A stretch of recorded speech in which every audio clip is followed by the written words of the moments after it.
Welcome, everybody, and thank you very much for joining in today's webinar. Um, if I'm to introduce our key speakers, we have Dr. Siddhika, who is the Director General of the Sri Lanka Standards Institute. Then we have Dushan Sosa, who is the Chairman of the Rotary Stop the Spread, and who was the governor for 2019-20. He's also sitting on the Global Rotary International Strategic Planning Committee for 2020 to 2024. Then we have Sanjay Melwani, who is the Managing Director of Trelleborg Companies, that is Trelleborg Lanka Limited, Wheels Lanka, as well as Trelleborg Tires. Then we have Ajit Veerasinghe, who is the governor of Rotary from 2020 to 21, who is the director CIC Feeds Limited. Then we have Sunil Vijayasinghe, chairman of United Motors Lanka Limited, Whatever Plantation and consultant for quality. And then we have Arjun Somaratna, who is a business continuity and management systems consultant. Of course, our keynote speaker today is the chairman of the Ceylon Chamber of Commerce, Dr. Hans Vijaysurya, who is also the group director for Dialogue Axiata. And I really like to thank Doctor for coming in and obliging to be part of it. I know he's very, very busy. Thank you very much, Dr. Hans. It's really a pleasure to see you and hear you. Doctor, can I please have you as our keynote speaker today, Doctor? Okay, thanks. Yeah, thanks, Rohantha, and good morning, everyone. I don't think I'm the keynote speaker because I didn't prepare a keynote speech. But let me first say I'm very honored to have been invited, and I'll just share a few thoughts and let you get on with the business of the day. Unfortunately, I had to pop out of another board meeting overseas, so I need to pop back in. So apologies for that. So first of all, it's an honor for the Ceylon Chamber of Commerce to partner with Rotary and the Sri Lanka Standards Institute in this initiative and in this workshop, which is titled Stop the Spread. From a chamber perspective, I see this as a follow-up step in our partnership with Rotary. And the first event with respect to COVID was way back in March, even before the lockdown commenced, which was in collaboration with the Ministry of Health as well as the WHO, and focused on prevention, management and control of the disease, form of which none of us were really familiar with, or it was a journey into the unknown. And I think that was one of the first webinars that were conducted and set the stage for the steps which followed from there. Just a few thoughts on a shared vision, which is the approach we took in our submissions to the government of Sri Lanka, that indeed not only the control of COVID, but also the economic recovery, and especially the acceleration of economic recovery, should be based on a shared vision between the public and private sectors. And our approach has been consistently based on this shared vision. And if I were to just spell out a few concepts and key principles which we shared with the government, the first was a primacy for life and livelihoods, and that being the fundamental, that you save life, and also as the next priority comes establishing livelihoods and bringing people back into the economy, ensuring that those who are underemployed have some way of sustenance, those who are unemployed likewise, and that we build a safety net to protect livelihoods as well. From an economic perspective, we proposed a vision of a U-shaped recovery where we get back to our growth rate within 6 to 8 months, but we acknowledge that at a national level, getting back to the same GDP level or trajectory will take a little more time. So as the definition goes, the U-shaped recovery is about recovering your growth rate, but not necessarily your the absolute growth trajectory. However, we felt that several domestic sectors, especially with the shift of business and shift of the economy from global to local, that several domestic sectors could in fact get to a V-shaped recovery. And that is where our focus has been on mitigating the impact of the external sector, but ensuring that the domestic sectors get to a very sharp V-shaped recovery. And we sought the government's assistance on and empathy and collaboration on several of these aspects. So I think we all know that the government of Sri Lanka has done an excellent job on the life dimension and even on the livelihood dimension, and I think we are progressing very well. Now, the next step, I think, is about consolidating all our efforts to ensuring that there is no second wave, because the second wave will, of course, contradict with the ambition of domestic V-shaped recovery and certainly differ even in composite or consolidated U-shaped recovery well into the future. So as a private sector, we should, I think, come together collectively and support the government in ensuring that we do everything possible to prevent that recurrence or a second wave. And in this respect, I think it's fantastic that the certification program has been put in place. I think it's a very forward-thinking move, and I'd like to congratulate Rotary as well as the Sri Lanka Standards Institute in particular for having this foresight to, in a sense, formalize compliance. We all know, and I think in our organizations, we all have good practices, and why we go for certification is to formalize it, to make it part of the DNA of our organizations. And in this respect, I think it's a very appropriate, timely, and important move to move into the certification phase of our compliance to the best practices. And I hope that the best practice itself is allowed to evolve. I think I would also hope that the best practice can continue to incorporate more and more digital, and in fact, more and more of the key principles of the new normal. I think none of us can really define the new normal. We are shooting in the dark what this new normal is, but I'm sure the new normal will be at least 1 centimeter different to the past. And in this respect, incorporating those best practices of the future into the certification so that it becomes contextual and relevant to the growth of all our businesses.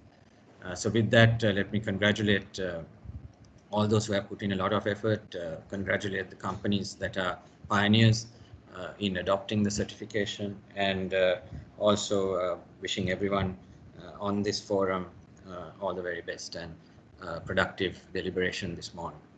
Thank you. Thank you very much, Dr. Hans. I mean, it was an excellent thought that you shared, that we have to start moving into the V direction recovery, and also that this becomes a best practice that we could actually fast track the recovery process and ensure that a second wave will not happen. Thank you so much, Dr. Hans. I know you are really, really busy, and appreciate sincerely for spending time with us. We also appreciate the Chamber of Commerce for agreeing to partner this program, because at the end of the day, all the top corporates are under your realm, and each of them needs to start taking this project forward. Already we have about 23 companies within like 5 days of launch that have got onto the belt, and we have today Sanjay and Ajit, whose two companies, Trelleborg and CIC Feeds, who has taken the leadership in terms of actually going for the certification, and one company has already been certified, and Ajit's company will be certified by this Saturday. Thank you once again, Dr. Hans. Jason, would you like to share the video, please?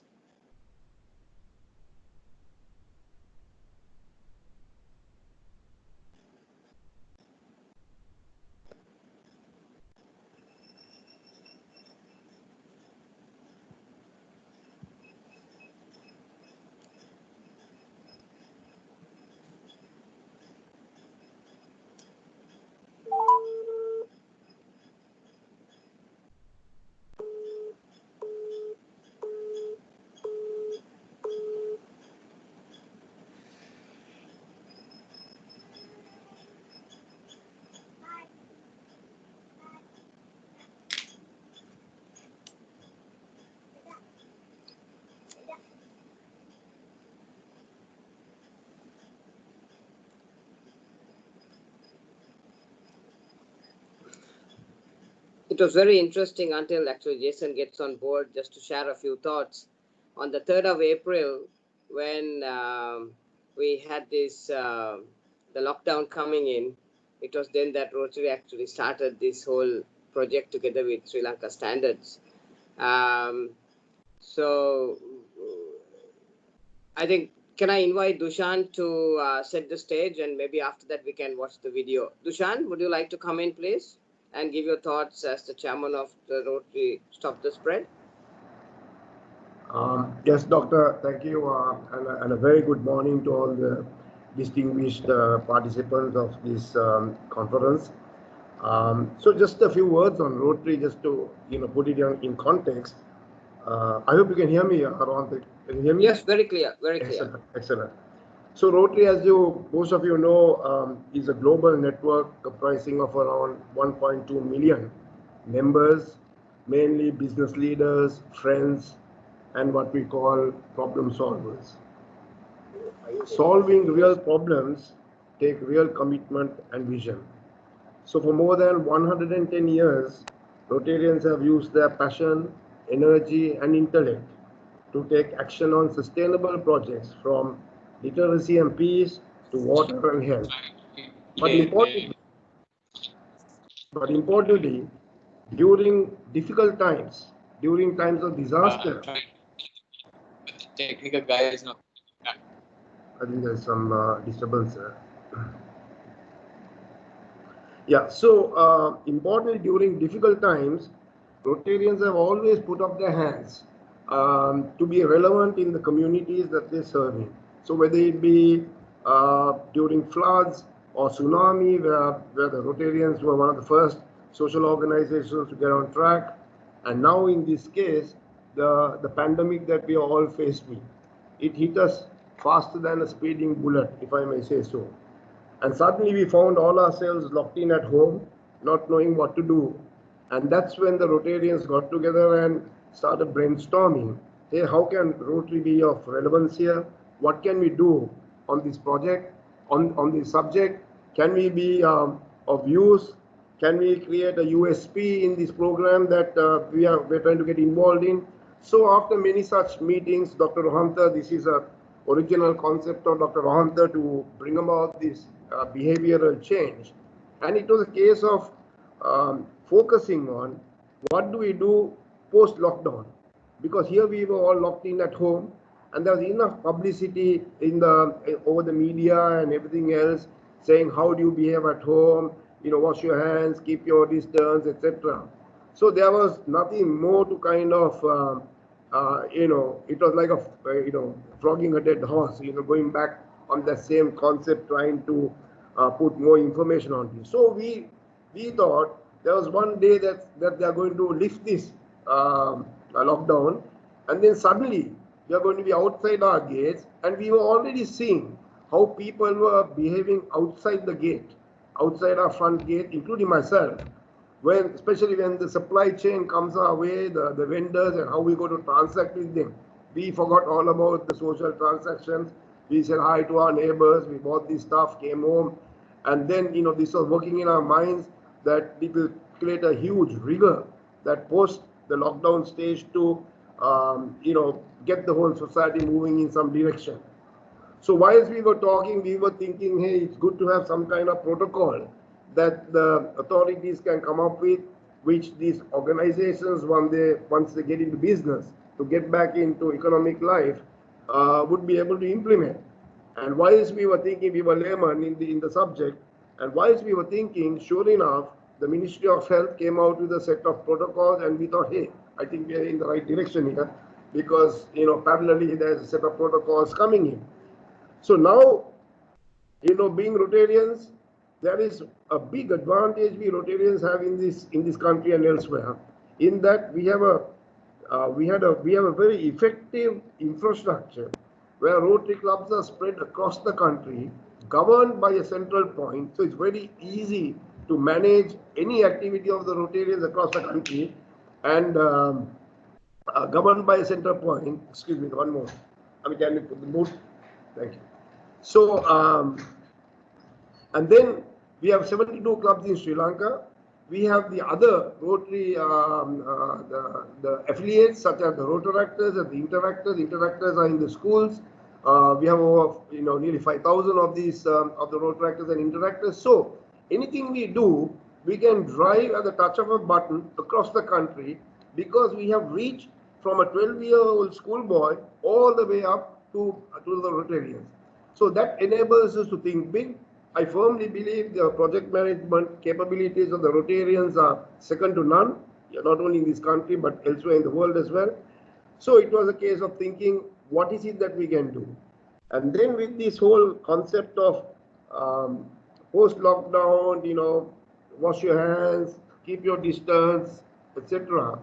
What else could we do? Because end of the day, whatever the Rotarians or any one of us do, we need to have a measurement. End of the day, we need to have a success story to show the effort that all more than 50 Rotary clubs have put in. And then came the concept of, hey, it would be nice if you can get a third-party organization to certify these companies, saying that they are following the protocol and these environments are managed as COVID-19 managed or controlled environments. And obviously there was only one direction we could go into, and that was SLSI, because a certification from SLSI would tantamount to be a national certification. So we went and met Dr. Siddiq, and we were actually taken completely by storm at the energy and the enthusiasm she had to get onto this subject, create a systems certification over and above the health authorities certification. And when I was talking to Sanjay, the CEO at Trailbug, he said the documentation that these guys came up with was like doing a PhD. Such rigor in that documentation. So getting into the certification gives you confidence that yes, we are following the best practice to the best of our ability. And that will also give a huge behavioral change, not only to the employees, to the customers, and also the visitors who walk in there.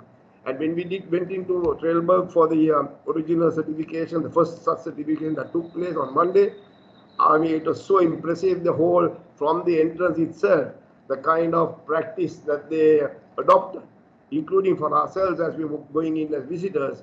And, so obviously they complied with all the standards that came up, the statistics and whatever else that were required by the SLSI, and got themselves certified as the first organization for such certification.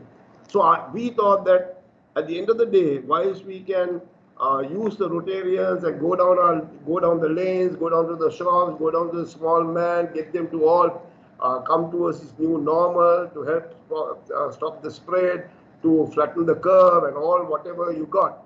We had to have, with at least the bigger boys, a success story to tell that this whole initiative ends up with something tangible, and that was indeed a certification. So we used the Rotarians across the country. We created awareness and interest amongst them with a huge campaign internally amongst all Rotarians. We used all the sportsmen who came voluntarily to help give the affidavits, the national cricketers, the rugby skipper, and the champion rugby team of Kandy Sports Club, their captain Nigel Rathwater, the athletes. Now, that was another strategic move made by the Rotarians, to sign up with the Olympic Committee, because the next big global event that was on the cards was the Olympics that was to be held in Tokyo. Of course, it's now been postponed. And it was a case of now pushing even our athletes who are vying to represent Sri Lanka in the Olympics, and their behavior and what they are telling everybody to get back to normalcy so that we can all get on with our day-to-day life. I know my time is limited for this whole presentation, but in short, I think that's when this project Stop the Spread was born, and it was given life with all the stakeholders rallying around this concept, helping us. And like today, for example, it's a real encouragement for me as a chairman, and also I believe to the Rotary world, to have such distinguished business leaders such as you attending this conference, listening to us, and joining hands with us. And let me just take a quick moment to thank, especially Dr. Siddique, who's on this call today, and everyone else, all the stakeholders, Rotarians, the business leaders, and Dr. Rohantha for his drive. I've never seen a man drive so fast during even during the normal days. He had a curfew pass, and whenever you talk to this guy, he was all over the place, and we accelerated this whole program so that the lockdown was lifted faster than we expected. But when the government lifted it, we were right on track because of the accelerated pace we were moving at. And now with the first certification in place, we sincerely look forward to the other company being certified and maybe making a mark even globally as a country that's not only we got a strong government that arrested the spread of the COVID-19 as of today, and the Rotarians and the business leaders have got together and gone in for the certification, which I think must be a first, not only in Sri Lanka but elsewhere in the world as well. Thank you very much, Doc. Handing over back to you. Thanks, Dushan.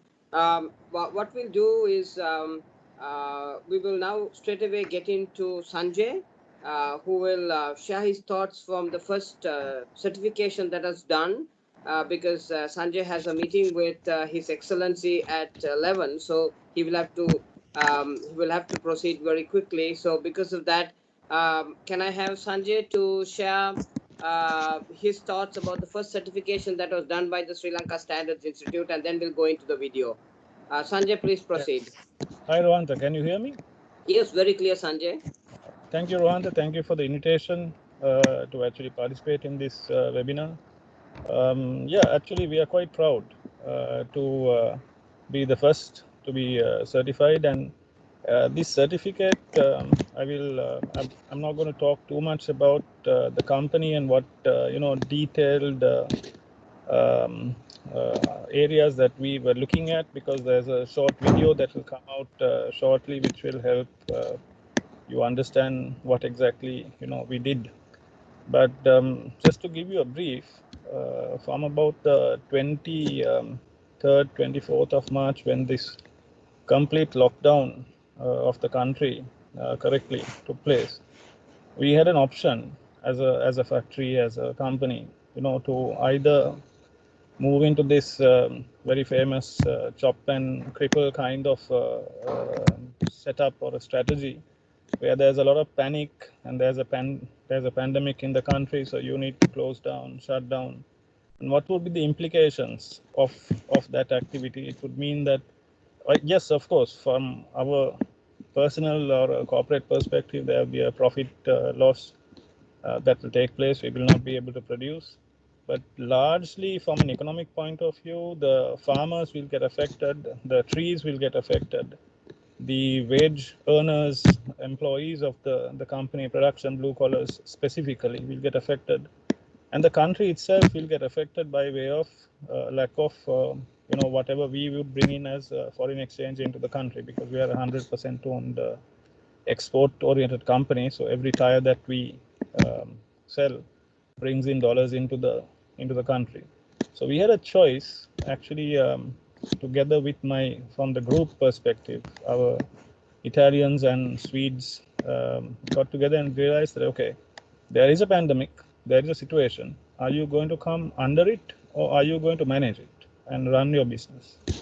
So it took us about, I would say 4 days after that, and about the 28th of March onwards, we actually started operating the factories. We got all the government approvals, and we had the MOH personnel at the factory. And we had, shall I say, by that time, the Ministry of Health had come up with guidelines. We had, as a company, started preparatory activities in terms of mitigation of risk, maybe towards the middle of January onwards, because we saw what's happening globally, and we realized it's going to come. And when it comes, we need to be ready. It's all about being ready, and not being, of course, there was fear that came in. So by about the 28th onwards, we had 30% capacity utilization on both factories, and then we grew. Once we had done that, when Rohantha approached me about this certification, I thought it's a very good idea, simply because of this reason. See, when there is a guideline, it actually means a guideline. So however, you would implement the guideline and I would implement the guideline, we both would be implementing the guideline. But what is the standard of that guideline? What is the expectation? So for me, the benefit of the SLSI certification was a standard was defined in line with the MOH guidelines, that, okay, this is the minimum that you need to do in order to be safe from a country perspective.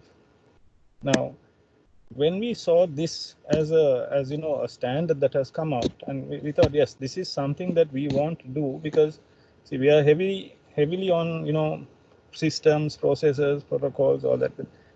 We were not very sure whether we did everything that is expected or what is possible to be done, because the fundamentals that we followed was, yes, we need to get the factory running, we need to get business started, but at the same time it has to be done in a controlled manner. And why in a controlled manner is because I wouldn't want to go to a funeral of one of my blue collar employees who succumbed to this particular pandemic. And I stand there and I look at myself and ask the question, did I actually do enough to prevent this? So that was the theme behind us, the thinking. We formed a team, a very strong team that actually led this mitigation activities. And then when the certification came, yes, I would say it's quite a detailed piece of documentation, which I believe is correct, because as more detailed it is, it shows that that you have actually thought of matters. It's not like, for example, it's not about wearing a mask. It's about maybe 20 questions pertaining to the mask itself, so that you actually think about what you're doing. So we adapted to, shall I say, the pandemic that we had. I think we fought well in terms of, making sure that, everything is under control. But I must say that you can't instill this sort of, risk mitigation activities without a certain amount of discipline, because not everyone thinks about it like the way you would think. So to me, it's first, from a leadership point of view, it gets cascaded down, and people with right-minded thinking and synchronicity, and that's what we did. That's what happened, and now we are running at about 70% of capacity, and we keep it that way. Even though the country has opened up, I still maintain only a certain percentage of white collars coming into the factory, because just because the country has opened up, it doesn't give you the license to go ahead pre 17th of March, because now there's a new normal, there's a new standard. All our KPIs, for example, we have the profitability, liquidity, efficiency KPIs, but the first KPI is making sure the environment is safe, and whatever you do under that, under those guidelines. So Rohantha, for the sake of time, I'll just keep it short. I hope I've given a bit of a summary of what we have done, and again, because of the other meeting that is held. The video, once it comes out, it is actually, it speaks a million of words. So I would leave with that for now, and then if there are any questions, we can look at it later. Sanjay, before you quickly quit, can I just ask one quick question from you? You know, you guys have won, I think, 5 times the Presidential Export Award as the highest value addition exporter. Then you won, I think, National Quality Award. You won, I mean, you got all the awards in the world has been won by Trelleborg. Now, the question is, how did this particular certification help your company? Was it actually useful, or is it that you just took it because, you know, it was good to have a COVID control environment? See, Rohan, that firstly, it is very useful. Otherwise, we wouldn't have, you know, wanted to go in for the certification, because we found meaning in the certificate. It is not like, I would say, in this case, it's not like an ISO 9001, 14001, OSHA's, or so on and so forth. This is a standard that has come about so that you know whether you're doing whatever is expected correctly in order to, for the lack of a better word, stay alive, you know. So it's a continuous process. Now, just because you, firstly, to answer your question, yes, it is very important. And of course, when our customers also understand that we are, being one of the largest manufacturers of industrial tires for the Trelleborg world, is certified by their respective operating country in terms of, you know, having a COVID controlled environment, it brings in a certain amount of confidence from a customer perspective. But more internally, at least now I know that I have met the standard that is expected, because when there is a guideline, it's just a guideline. It just tells you may follow this, and how you would follow is to the best of your ability. Now, the best of your ability, is that good enough? That's when the standard comes in. So, to me, that's what is important. And one more thing, just to add to my answer, Rohanta, is once you receive the standard, what do? Do you hang it up in a wall and go back to pre-17th March, you know, status, or do you adopt the new setup as being your way of life? Because it is the new way of life. So I hope I answered you correctly, Rohanta. Was that enough? Yeah, Sanjay, actually, it was great working with you, because you're a leader on the ground. I mean, even when the first audit was happening, I remember when I dropped by just to see how it was going, the Dr. Siddika and Mrs. Vijay Suri was saying, I mean, you are there right across the auditing process on the floor. You want to know what's happening, where the gaps are, and how you need to correct it. So that's the kind of leadership that it happened, and I'm really honored to say that your company is the first company to be certified as the COVID control environment. And thank you, Sanjay, and wish you the best for your meeting with the top hierarchy as you go right now, and we'll catch up once again. Okay. Jason, you like to show the video now, please? Sanjay, take a look at the video before you go.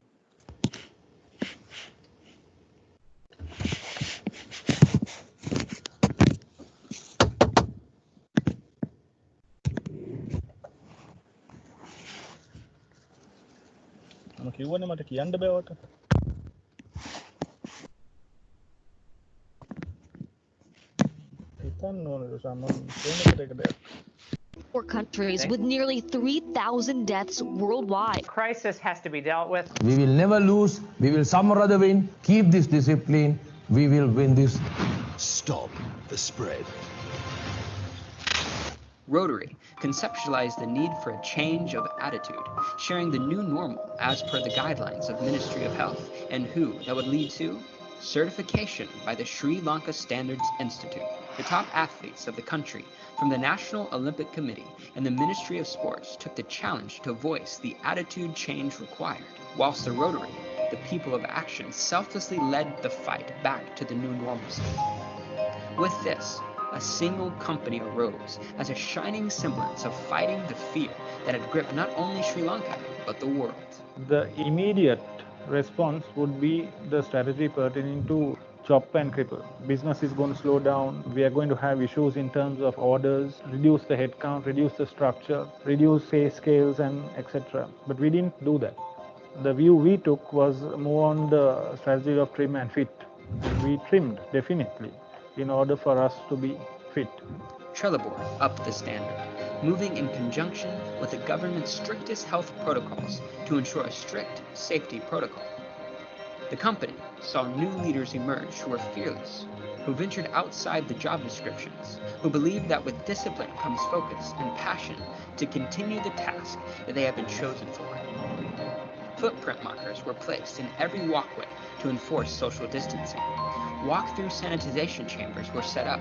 Posters, LED screens displayed the severity of COVID-19 and the new normal behavior required. Between the 24th and 28th of the month, we lobbied with various necessary parties from the local government, where the public health inspectors came and inspected the factory from the Ministry of Health. The green light was instantaneous.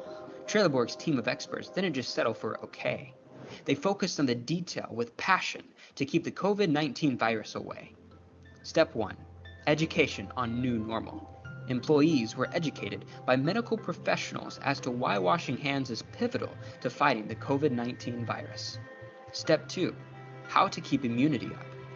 Whilst the office and factory spaces were redesigned for social distancing, employee meals were provided by certified suppliers, and every worker was and still is provided with health supplements. So there's quite a lot that we invest to ensure that the people coming here are healthy, and even if there is a possibility that they do get COVID, they are able to have the immunity to sustain this and fight it.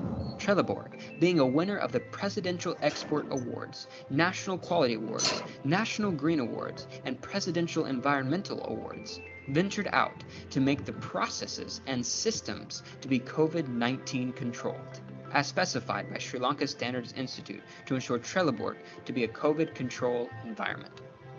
With the new normal, masks and personal water bottles were distributed to every person at Trelleborg, which potentially reduces the risk of cross-contamination. Each employee is given surgical gloves every day.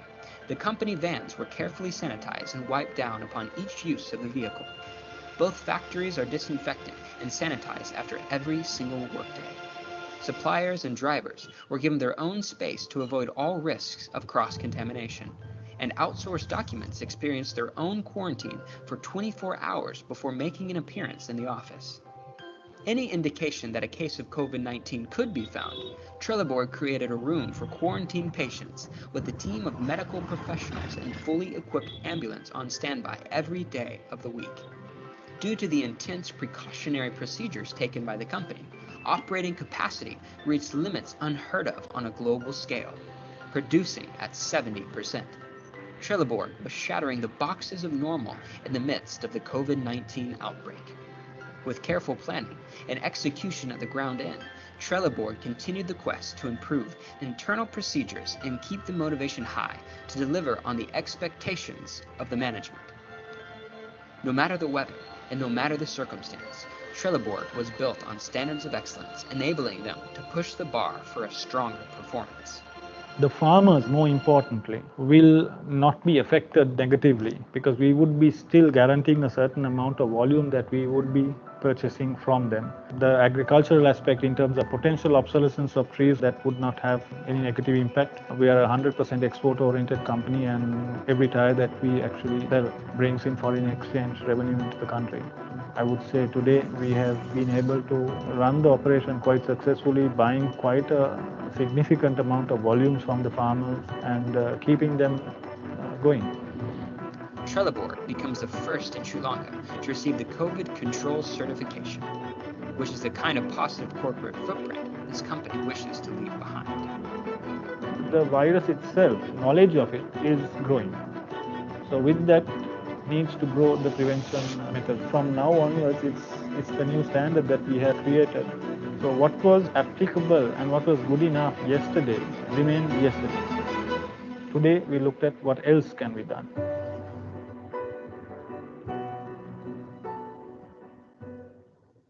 A message by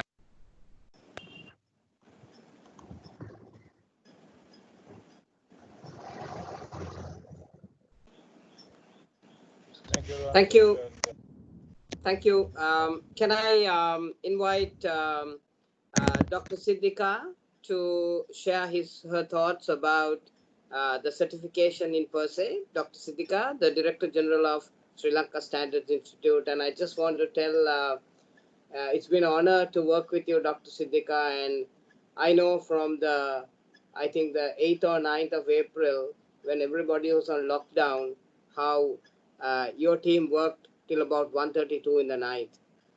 Even in terms of getting the certification approved by the relevant government authorities, I know that how you worked till almost 1 o'clock in the night the day before, because we were doing that launch the day after. So, Dr. Siddika, we appreciate the contribution you're making to the country, and can I hand over to you?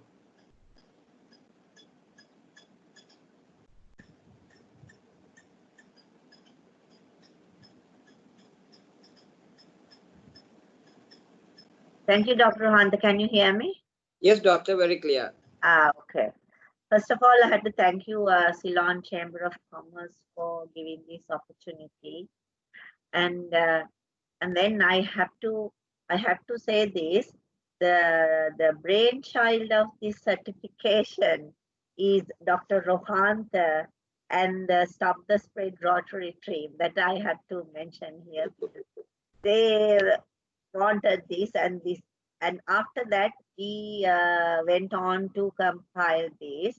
And again here I have to thank Mr. Arjuna Somaratna, who is a panelist in this today's webinar. He really helped us to get this through. And also I have to mention that here we compiled this with MOH. So this is a MOH endorsed standard. So this is all according to the MOH guideline that was given to the public. So now what I have to say is, we know how this pandemic impacted the country, companies and individuals. Now, even though countries with free at the moment, until a vaccine or every single country in the world eliminates the virus, we are not safe, especially being an island country, and we are depending on tourism. We will not be free. So there is still a danger of a second wave. So what all this certification does is to prevent the spread. Like, you know what happened, like there was recently this army personnel who got it from the airport, and he went to a bank. And if you have this sort of certificate, all it does is it prevent the spread. It stops from that army person. It will not spread it to the person in the bank. So it just stops there. So this is how it is important, because we know if one personnel is identified in a company, the whole company has to shut down for 14 days. How economically for the country as well as to the company, that really matters. So this whole certification is like to prevent the spread of the virus. And I think by now everybody following this guideline, the MOH guideline. But nobody else, outsiders doesn't know whether they compile or whether they follow it, or they how how far they have adhered to it. So this our certification is just a third party assurance to the companies, saying that for the outsiders that you all have followed the MOH guideline. But this is not a guideline. This is a standard. And as Dr. Hans explained, when you comply to a standard, make it into the company's DNA. So, like from top to bottom, is responsible for the whole implementation of this standard. And as a result, unlike following a guideline, when you comply to a standard, the sustainability is there. So we know after the pandemic, economy recoveries depending on how quickly we can go back to the normalcy. So the country going back to how normalcy depends on how confident people are when they go back to normalcy. So what this certificate does is to build the confidence of the people to go back to normalcy. If I'm to take an example, say if we are going back to normalcy, we have to go to restaurants. So say there are 2 restaurants, both are following equally the MOH guideline. But if one restaurant has taken our standard and that there's a sticker saying we have complied to the standard, then when an outsider has confidence to go to the restaurant that has the sticker or which has complied to the standard than to the other one, even though that restaurant has also taken all the measures like the other one. So this certification is all sort of building the confidence of the public, and that helps to go for normalcy. Rohantha?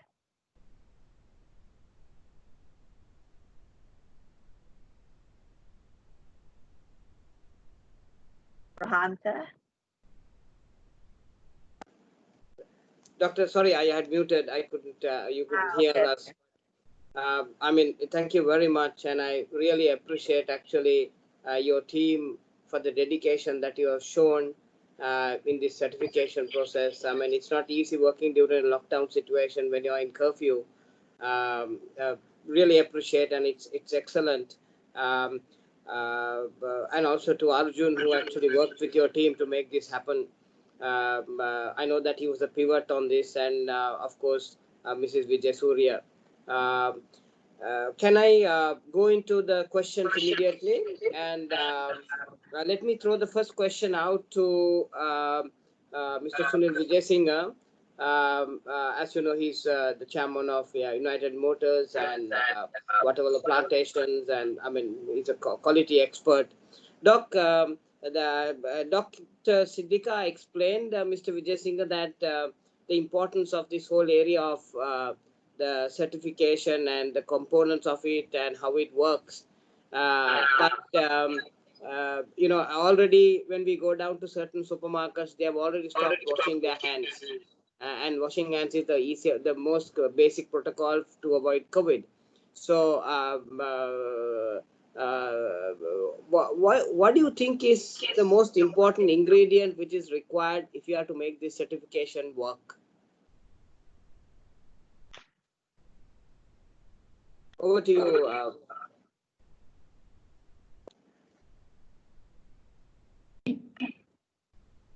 Can you hear me, Rohan? Yes, very clear, Right. Mr. Vijayasinghe. Okay. So as you said, the tendency is in this country particularly that we take something very seriously at first, but sustainability is a problem. Always, after some time, people tend to deviate, tend to lose interest and so on. I think there is some disturbance somewhere, somebody is talking. Okay. So one way out of it is to have a standard, because rather than just having an initiative, having a standard will make it much easier to sustain it, because the standard is not a once and for all thing, because the standards, if you are to comply with the standard and to maintain that certification, you are required to have continuous audits by yourself. You are required to have the SLSI coming and auditing you periodically. So that's one of the things. But this is something that the Japanese always say, because I mean, pardon me for bringing all these examples from Japan, because I've followed so many training programs in Japan and also been there several times. So I'm sort of brainwashed with those ideas. The Japanese people say that first you have to create this environment. If it is on quality, and this is something that people said even when ISO 9000 standards were introduced many years ago, some people got the certification, but the things faltered after some time. And therefore, they said you have to create that quality culture in the organization. First, create the quality culture. So in a company like Trelleborg, obviously, they have won so many awards. Obviously, we can see that quality culture must be there. Without that, when you just plant something, it is more difficult to sustain it. And today we talk about not just the quality of the product or quality of the service, but quality of the enterprise. So that is a level of confidence we give to your customers and to the outsiders, because if you can demonstrate with all these certificates that you have got yourself certified, then people believe here's a top quality enterprise. So you don't have to worry about all the little check the quality of the product or the service or anything like that, because this is therefore a company that is so serious. It is there in their DNA, quality and caring and all that is there in the DNA. So you feel more comfortable in dealing with that company, in buying products of that company and so on. So when it comes to this even hand washing, but you mentioned, Rohantha, hand washing or wearing mask and so on, the problem is that why do we wear a mask? We wear a mask because we want to prevent any virus entering into your body through your nose or mouth or something like that. So the means of preventing the virus entering is wearing a mask. But unfortunately, what happens is the focus and the objective becomes wearing the mask. So you don't worry about the quality of the mask or anything, you just wear a mask. Of course, in the standard, if you are following the standard and if you are certified, that this will not happen. But otherwise, people say, I'm wearing a mask, but they are just touching the mask, or they may forget about it altogether. Or even washing the hands. Washing the hands, why do you wash the hands? Because to get rid of that virus in your hands. And there is a prescribed method of washing it. You have to lather for 10-20 seconds. But today, if you look at, even on TV, they are showing people washing their hands. You go to a supermarket and at the entrance, there is a wash basin. You are asked to wash their hands. But I have never seen anybody washing for 20 seconds, lathering their hands properly. So this is the problem. So the focus is washing the hands.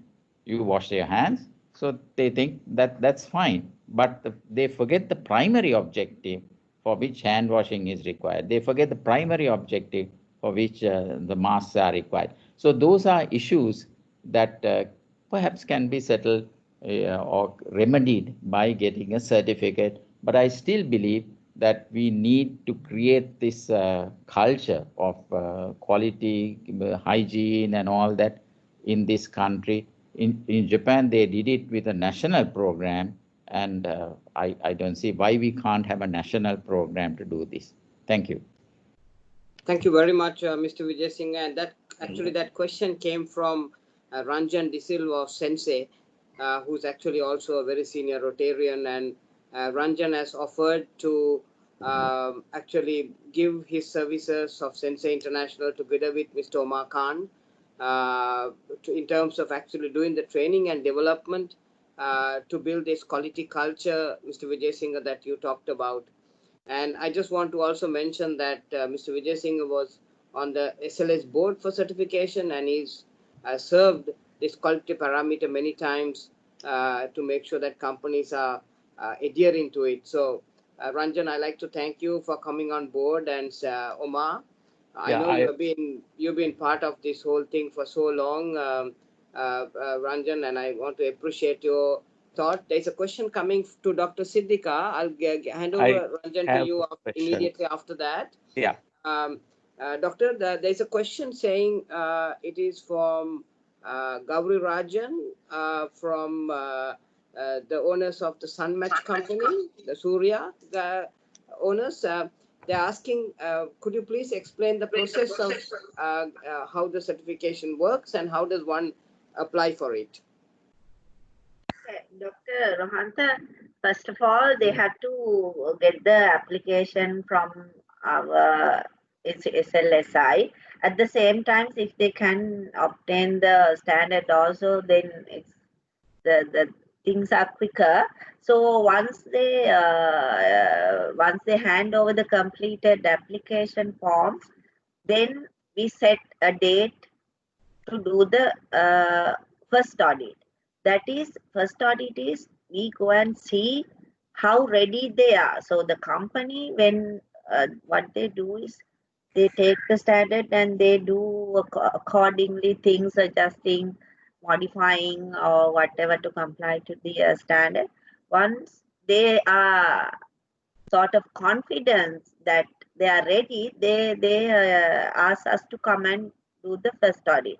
So during the first audit, we tell them, okay, these is needed, or if they have, all done very well, like I think the Trelleborg, with Trelleborg, they have all done everything. We didn't have to give we didn't have any sort of non-conformities with the Trelleborg. And then after we gave them any sort of other things to be prepared, and then we go for the final audit and then say you complied to the standard and give the certification. And we give this, for this particular one, we give stickers also, because in this one, with ISO 9000, ISO 22000, the CEO having the certificate in his office is enough. But here it is not. That is not the whole idea. The whole idea is to tell the general public, tell the consumers, and tell the clients that we have complied. That's all about it. So to tell the outsiders, we are giving a certificate wherever they want to paste it. So, Dr. Rohantha? Thank you, Doctor. So the steps are very straightforward. It can be done online. You send an email to the Sri Lanka Standards Institute. Actually, you can write it directly to Dr. Siddika, the Director General, or you can write to Mrs. Vijay Surya. And then as soon as you send your request, they would send a formal application. And then you fill that application and send it back online to SLSI. Now, once you send the application to SLSI, they would look at your suitability of it, and they will advise you and say, yes, let's go for your standards. And they will, then you have to pay 1,000 rupees on money order, which again, you can just email the receipt, and then the SLSI will release the standards. And then post that only, that you can start working on your conformity to those standards. So once you are ready, you will again call back to SLSI and tell, I looked at your standards, my company is in line, and hence I'm now ready for your audit. And then Dr. Siddika will send the team for the audit. There are 2 audits that happen. And they'll also do an audit of the documentation, and then, of course, after conformity or certification happens. Let me ask, the next question coming out is to the new governor of Rotary, Mr.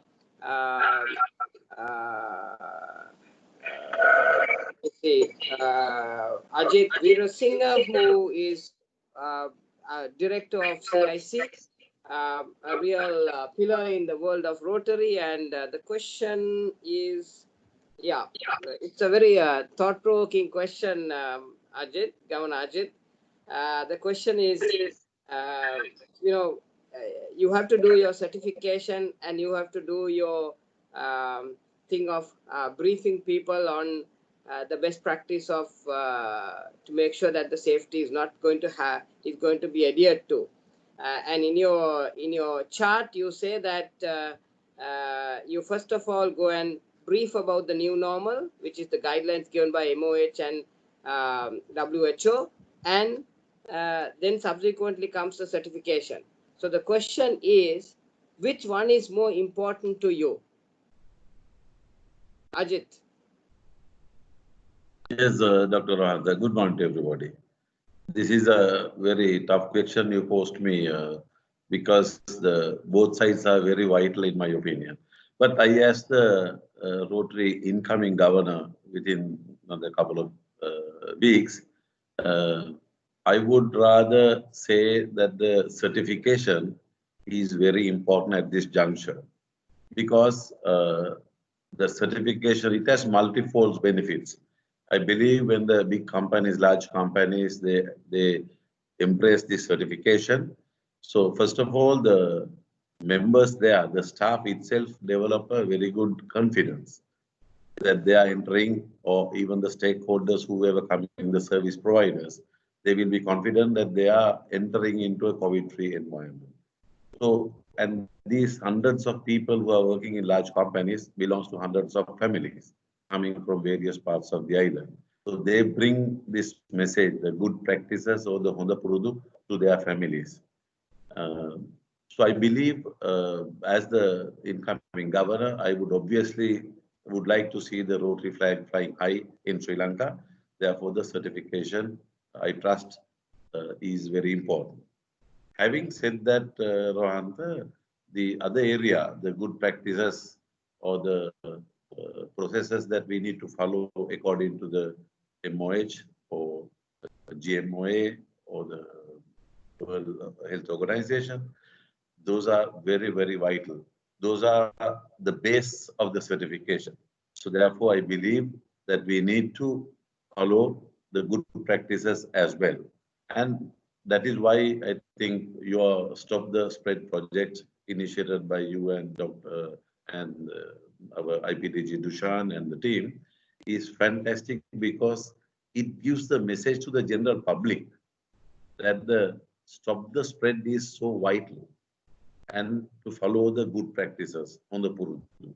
I know that not only through Rotarians, as Dushan explained earlier, we have other arms, our junior arms, that is Rotractors and Interactors in the school level.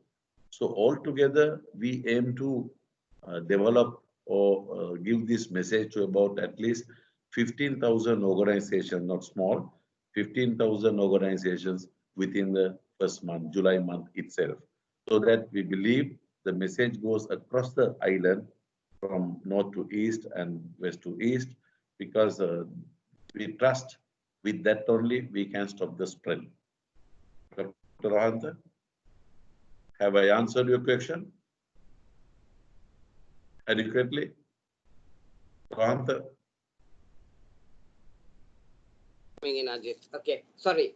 Thank you very much, Ajit. Actually, what Governor Ajit, who's going to be from the 1st of July coming in to give leadership to almost 16,000 people in Sri Lanka, what he was trying to explain actually was that we have a process where we had a communication campaign that happened with all the athletes to across the country. And then subsequently, our Rotarians went and briefed supermarkets, companies, shops, pharmacies, explaining the good practices that the Ministry of Health and WHO has specified. So it is what we call the people of action, where we went and explained, please follow the basics of protocol like washing hands and wearing your mask and making sure that you keep a social distance. So now what happens is that when you do that, you are not going to move that small outlet to a certification. I mean, they cannot be COVID control certified, but they follow the proper practice to make sure that your neighborhood is safe.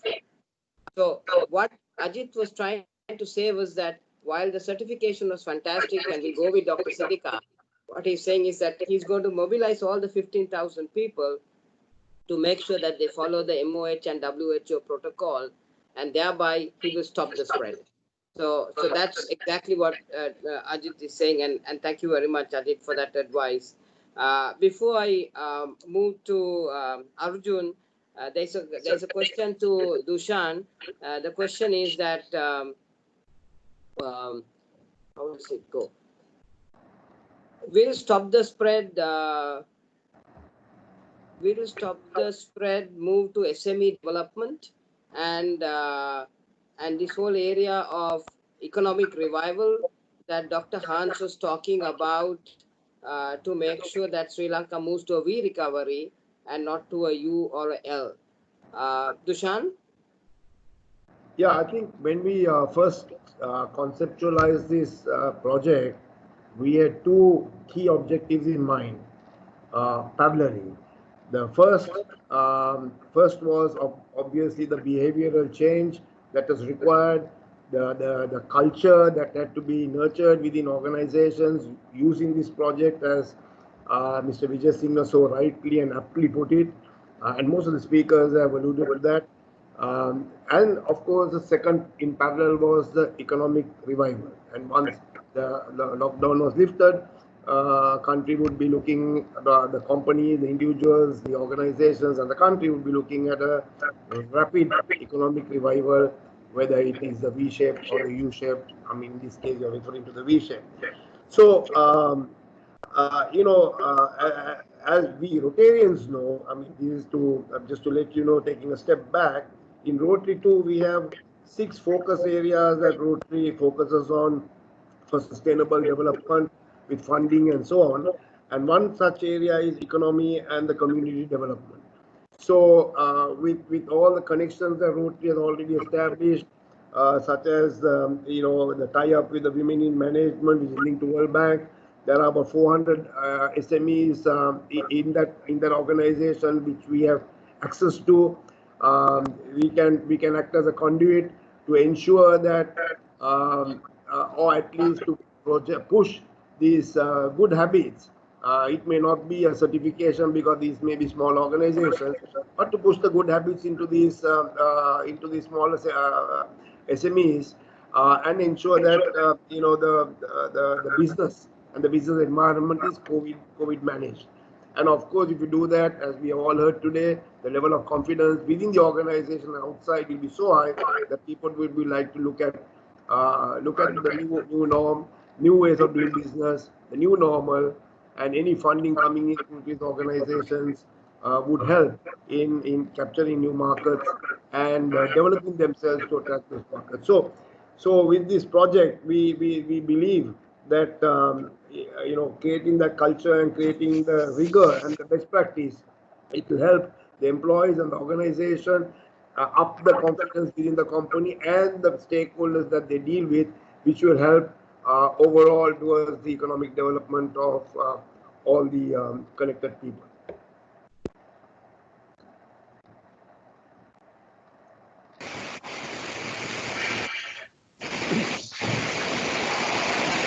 I can't hear you. You're muted.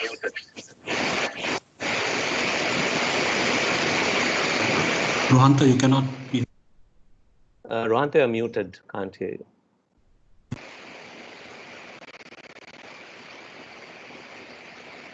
Rohanta can't hear you. I think you're mute. Amanda, can we mute all the participants? Yeah. So actually, that question came from Dr. Ehsan from Pakistan, and he has a company called Fortitude Foresight. It's an artificial intelligence company that tracks the market potentials which are there globally, and then what they do is that they marry it to a exporter from a country. So they are offering that service free to the small medium enterprises that Dushan talked about, which are 400, and they come under the Women in Management program, which is headed by Dr. Sulochana Sijera.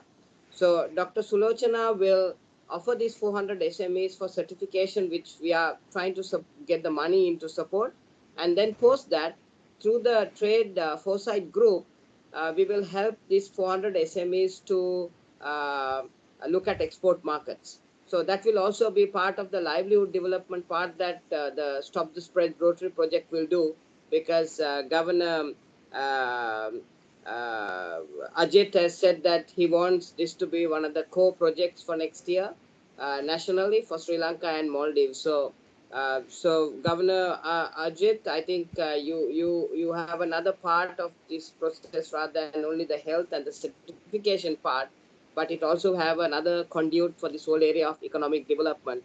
There is one question that has come which says, how much is the cost of the certification? Dr. Siddhika, would you like to say this before I move on to Arjun? Okay, the cost is, it depends on the number of employees in your company or institute or organization. And it's like, if it is less than 10, 15,000 rupees, and also if it is 10 and 20,000 rupees. For these two categories, we consider them as SMEs. So for them, we got the council approval for them to pay monthly. And after that, 25,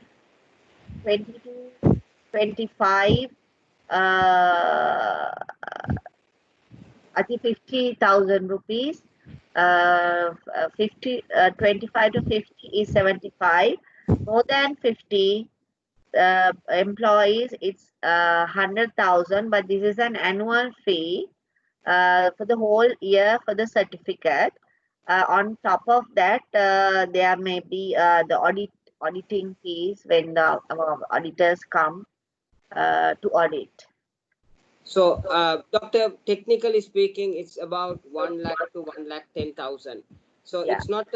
The cost is not high, because as you know, Dr. Siddhika, Sri Lanka Standard Institute is a government entity, and it's part of the Ministry of Higher Education, Science and Innovation. So it's Doc has actually negotiated with the council to reduce the price. Everything can be done online until the audit happens. So you don't have to physically go to Sri Lanka Standards Institute. There is Dr. Siddhika, Mrs. Vijay Surya, then you have Teja, which head marketing. So that whole team is around there. Anytime, just walk in, and they work till 2 o'clock in the night. I mean, I've seen it to my own eyes. So they're like a private institute. So Arjun, there's a question to you. The question is that, is this certification useful for the tourism sector? Because all we heard was the manufacturing sector, which is CIC Feeds and Trelleborg. And since you come from a background of being a consultant to many hotels, including, I think, Cinnamon chain, am I right, Arjun? So could you just share how this certification is helpful for the restaurants and as well as the whole hospitality industry, which is actually just opening up? Arjun? Rohantha, very interesting and pertinent question. Let me pull up a slide to take us through and help us to focus. The short and succinct answer is that this standard is applicable to any industrial sector. And definitely emphatic yes, this standard is applicable for hospitality sector as well. to explain how it is so, we all right now discussing about possible COVID-related risks. So these COVID risks are always related and linked to a contamination possibilities, COVID-19 contamination possibilities within your organization, within your activities. So be it a restaurant, be it a front office, be it in any other location in your organization, there are contamination possibilities. Now these contamination possibilities are defined by various operational considerations, which may also include your cultural attributes. And when you look at the entire thing, none of the organizations, even within a single industry, will have similar contamination possibilities. So organization to organization, these contamination possibilities will be different. So organizations need to discover that on their own. So what the standard actually does, the first thing it does is to help organizations to identify these contamination possibilities and evaluate the significance of this contamination possibilities. If the contamination possibility is low, you don't need action. If the contamination possibility is high, you need action. So second thing that the standard does is basically help organizations to manage this COVID risk effectively and consistently, using management tools which are prescribed within the standard, while using the measures prescribed by various regulatory bodies. So if you look at these two methods which have been built into the standard, I think it's very fair to say the standard is applicable to any industrial sector, and standard is independent of any industrial sector. It has not confined itself to a particular industry, nor it has excluded an industrial sector either. So if that is the case, this standard is applicable to a destination management company. For example, the entire guides, the chauffeur guides, they are aligned to destination management companies. So when you recruit a guide, chauffeur guide, the COVID-19 safety management system will ensure that the recruited chauffeur guide is aware of the controls that the destination management company wants to implement. And this set of pool of guides are comfortable. They will consistently apply those as well.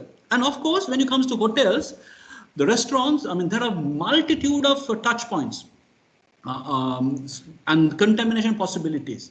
So identify them, appropriately identifying the related measure that has been prescribed, and ensuring that measure is adequately, effectively implemented is part of the role the standard is going to do. So if you look at the entire vertical of hospitality industry, transporters, activity suppliers, the attractions, even the airport and the airlines could be certified, can be certified under this COVID-19 certification. And as Dr.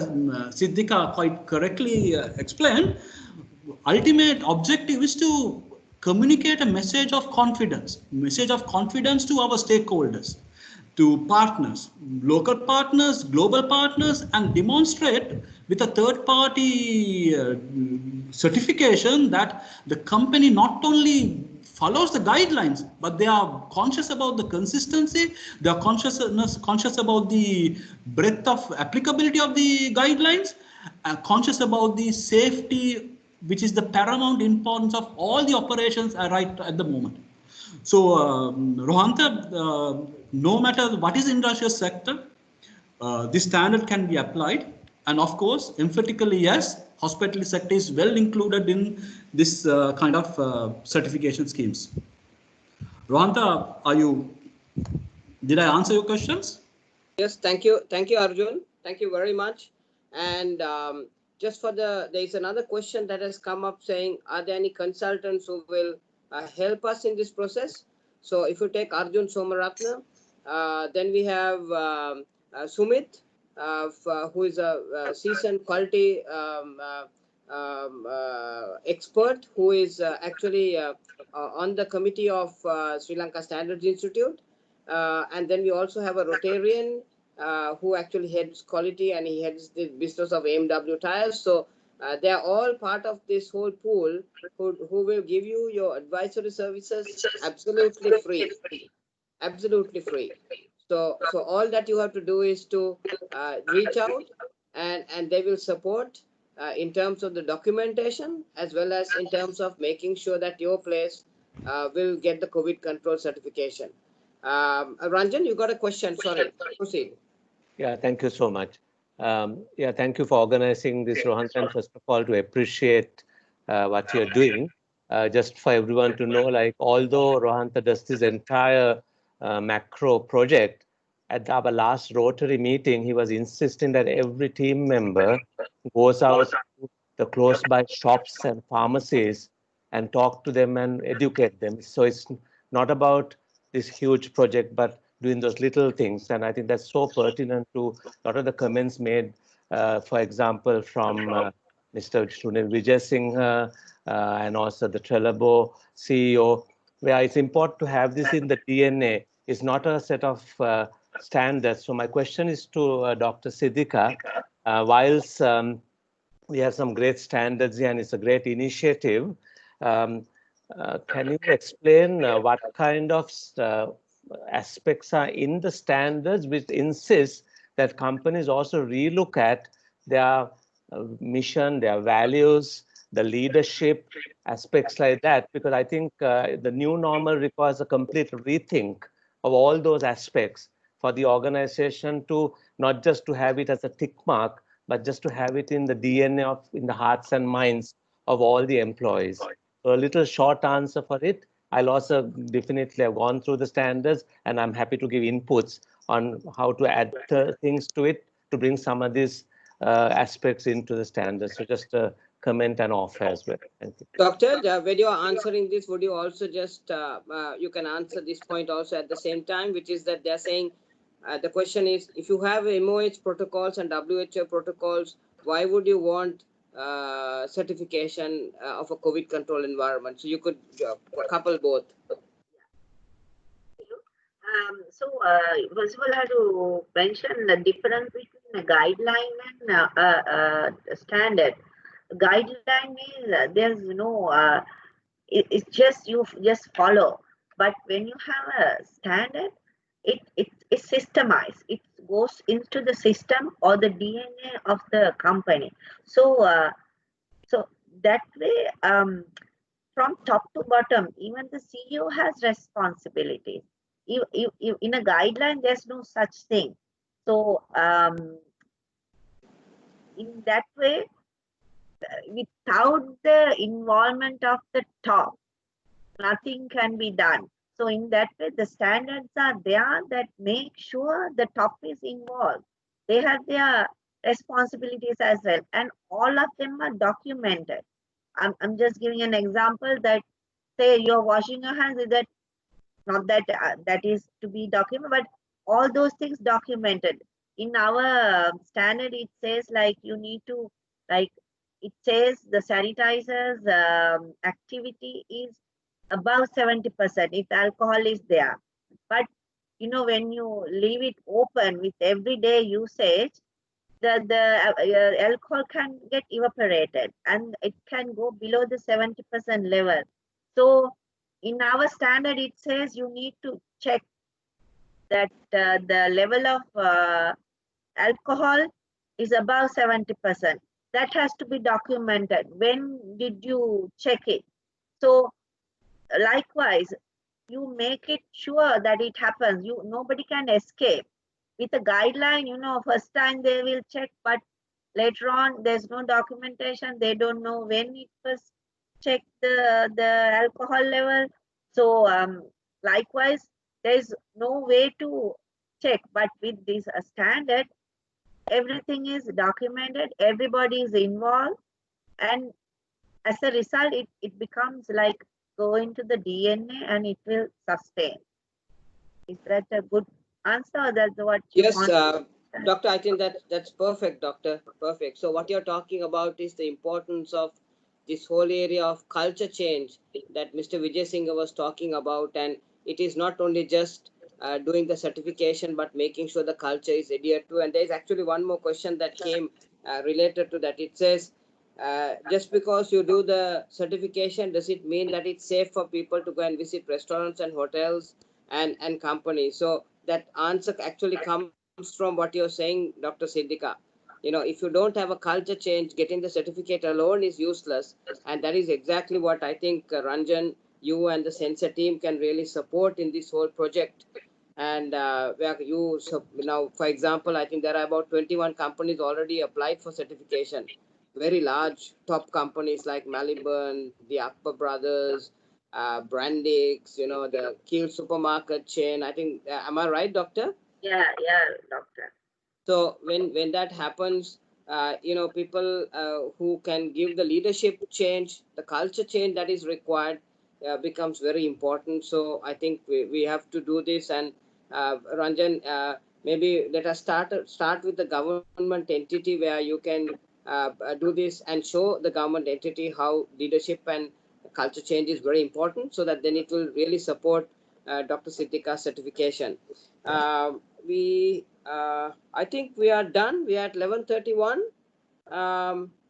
We have taken all the questions, Amanda, and anybody wants to say as the closing points? Dushan? Mr. Vijay Singh?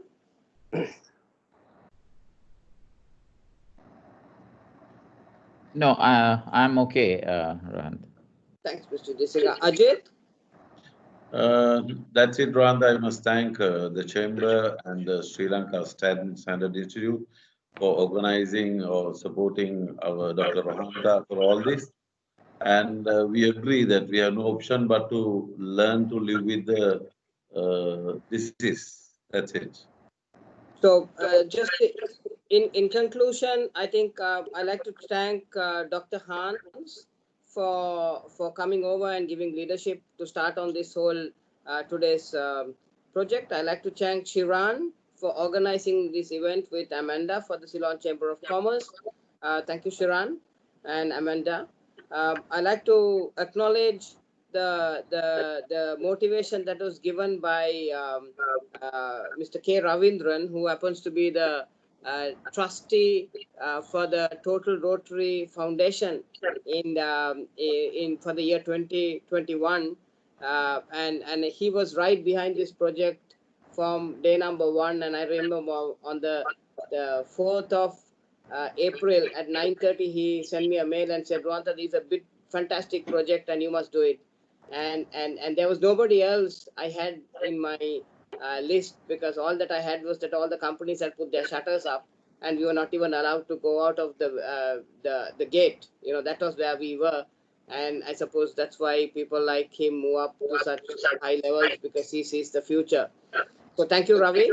And there was a fantastic team behind me. You had Gauri Rajan from who is a past district governor and who sits in Global Shapers from Rotary International. We have Krish Rajendran, who's also a past district governor, and he's the one who drove the whole tsunami rehabilitation project. We have all past district governors like Imran Hassan, Dr. Vijay, who heads actually the Dental Asian Council. He's the president, and then he was in the part of the team. Then we have the great Suri Rajan, owners of Sunmatch and president of the Manufacturers Association of Candy, who is part of it, again a past district governor. So we had a whole team that was supporting under the leadership of course, the past district governor Dushan Sosa, who actually it was his brainchild of this COVID control certification, and he's driving the project, and he also sits on Global Rotary Strategy. Arjun, thank you very much for being a pillar to Dr. Siddika in terms of developing the standards. And Dr. Siddika, your team is actually fantastic. I again tell you that, I mean, you guys are like private sector, not public sector.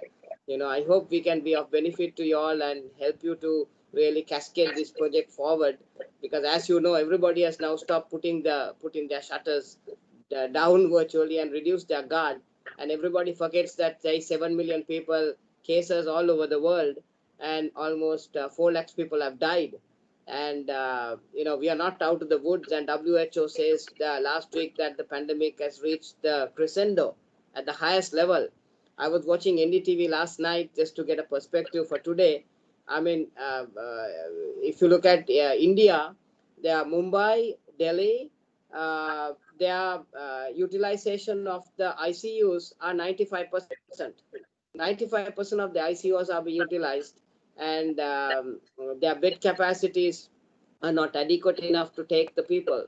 So that's a kind of challenge that we are having as we speak right now. And I think the leadership that Sri Lanka has got from the president downwards to make sure that Sri Lanka is protected, I think it's great. We have just had only 11 deaths, and we have about 1,869 people who have got this. Governor Ajit, I think you have a huge challenge in the next year. You have to drive economic revival through these 400 SMEs. You got to drive the certification process with Dr. Siddika to make sure companies are SLS driven. You got to drive the making sure our neighborhood is free from the second wave by using interactors and road tractors. And you have about 15,000 hands under you to do this. And I think that's your core project. So thank you very much all round. Dr. Siddika, thank you for coming in. Mr. Sunil Vijayasinghe, as you know, I mean, he's chairman of many organizations. Thank you, sir, for coming and spending some time with us. We have Ajit, thank you very much for being the second company to be certified, CIC Feeds. I think you are in your final audit, which is going to be done on Saturday. So you'll be the second company and the first in your industry to be COVID control environment.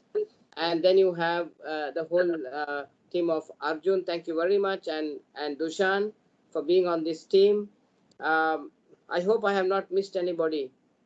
Yeah, I think I'm done. Thank you very much, Ceylon Chamber of Commerce. Be out. Thank you. Thank you, everybody. Thank you, everybody. Thank you, Rohantha. Thank you. Thank you very much. Absolutely a pleasure. Thank you, everybody. Great job. Thank you.